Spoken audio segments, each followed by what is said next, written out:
अस्सलाम वालेकुम नाज़रीन, आसवाज़ होम कुकिंग में आपको वेलकम करती हूँ। आज मैं आपके साथ वाइट चना पुलाव की रेसिपी शेयर करें जो कि बहुत टेस्टी और मज़ेदार बनता है। इसको बनाना भी बेहद आसान है। तो चलें देखते हैं इसको मैंने किस तरह से बनाया है।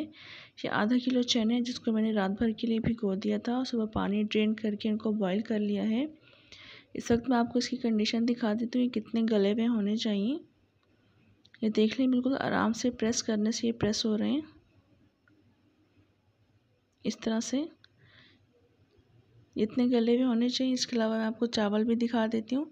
1 किलो चावल है, ये बासमती राइस है जिसको मैं अच्छी तरह से वॉश कर लूँगी और वॉश करने के बाद मैं इसको 15 मिनट के लिए सोक कर लूँगी जब तक मैं पुलाव की तैयारी कर लूँगी। एक देगचे में मैंने 3/4 कप ऑयल ऐड कर दिया है। इसमें मैं 2 मीडियम साइज़ की प्याज को स्लाइसेस कट करके ऐड कर दूँगी।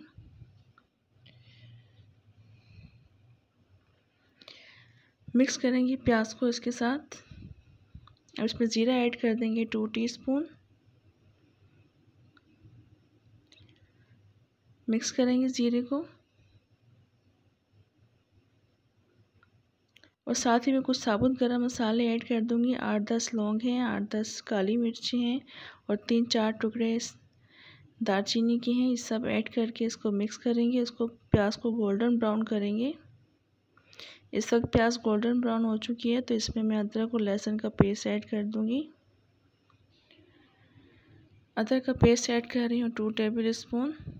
इसको मैंने मिक्स कर दिया अदरक को, क्योंकि प्याज डार्क कलर की हो रही थी, जल रही थी, तो मैंने इसको मिक्स कर दिया है। एक और टेबल स्पून हम अदरक का ऐड कर देंगे और साथ ही इसमें मैं लहसुन का पेस्ट ऐड कर दूंगी 1 टेबल स्पून भर के। मिक्स कर देंगे इसको अच्छी तरह से।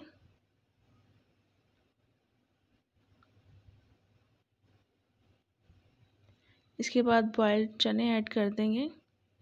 चनों को भी डालने के बाद अच्छी तरह से मिक्स कर देंगे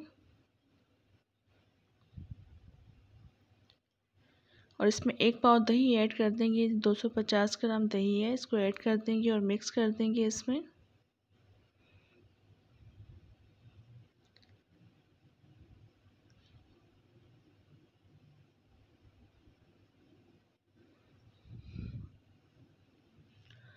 नमक ऐड करूँगी इसमें मैं 4 टीस्पून।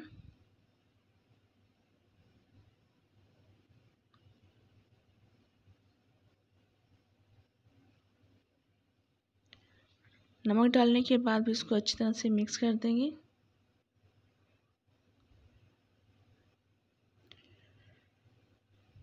और फिर इसमें मैं हरी मिर्चों का पेस्ट ऐड कर दूंगी। ये तकरीबन 8 से 10 हरी मिर्ची थी जिनको मैंने ग्राइंड कर लिया था और बिल्कुल फाइन ग्राइंड नहीं किया है। आप देख लीजिए, मोटी कुटी हुई है, मोटी पिसी हुई है। इसको मैंने इसलिए ऐड किया क्योंकि इसमें लाल मिर्ची ऐड नहीं की जाती, तो स्पाइस लेवल मेंटेन रखने के लिए मैंने इसको ऐड किया है।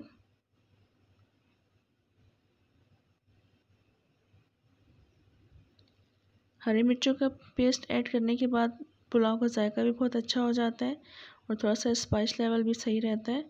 तो इसके बाद मैं इसमें पानी ऐड कर दूँगी। तकरीबन 1 लीटर पानी है। अभी मैंने इसमें कम पानी ऐड किया, बाकी पानी में चावल डालने के बाद ऐड करूँगी। इसको कवर करके रख देंगे पानी के बॉयल होने तक। अब पानी बॉयल हो चुका है इसमें, तो मैं चावल ऐड कर दूँगी। चावल मैंने सिर्फ 15 मिनट के लिए भिगोए थे, उसके बाद मैंने इसको छान लिया था, स्ट्रेन कर लिया था। मिक्स करेंगे चावल को। पानी मुझे कम लग रहा है इसमें, तो मैं 1 गिलास पानी मज़ीद इसमें ऐड कर दूँगी। आप चेक कर लिया करें, पानी पहले कम डाला करें, उसके बाद फिर चेक कर लिया करें।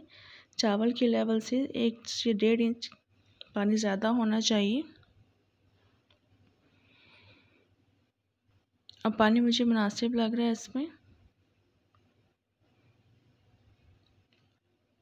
मीडियम फ्लेम पर इसकी इस वक्त कुकिंग करेंगे। चम्मच इसमें हम ज़्यादा नहीं चलाएंगे। इस वक्त हम इसमें नमक टेस्ट कर लेंगे। नमक बिल्कुल बैलेंस था, मैंने मज़ीद नमक इसमें ऐड नहीं किया था, नमक बिल्कुल मुनासिब रहा था। अब इसमें चम्मच मज़ीद चला दूंगी। आप देख लें पानी मज़ीद कम हो चुका है। मैं सारे स्टेप्स आपको दिखाऊंगी पानी कम होने के। अब मज़ीद पानी इसमें कम हो चुका है।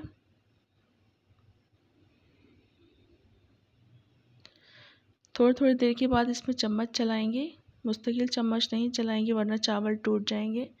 अब आप देख लें पानी में बबल्स बन रहे हैं, इसमें पानी मज़ीद है इसमें। इस वक्त हम इसको दम पर नहीं लगाएंगे। अब आप देख लें इसमें पानी कम हो चुका है, बबल्स भी नहीं बन रहे हैं पानी के, तो इस वक्त हम इसको दम पर लगा देंगे, यानी कवर करके रख देंगे तकरीबन 10 मिनट के लिए। 10 मिनट के बाद मैं आपको इसकी कंडीशन दिखाऊंगी।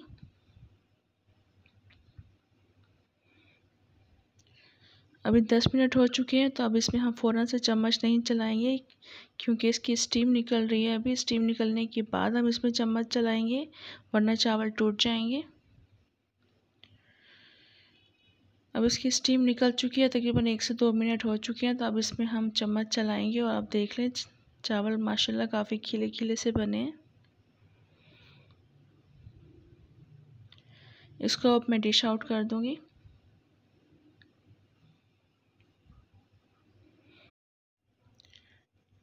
ये बहुत ही टेस्टी और बहुत ही मज़ेदार पुलाव रेडी हुआ था। इसे ज़रूर ट्राई कीजिएगा, ज़रूर बनाइएगा। इसको हरे रायते के साथ, टमाटर की चटनी और सलाद के साथ सर्व करें, बहुत ही मज़ेदार लगते हैं। इंशाल्लाह रेसिपी आपको पसंद आएगी। रेसिपी अगर आपको अच्छी लगे तो लाइक और सब्सक्राइब भी ज़रूर कर दें। इंशाल्लाह नेक्स्ट रेसिपी के साथ दोबारा आऊँगी, तब तक के लिए इजाज़त दें। अल्लाह हाफ़िज़।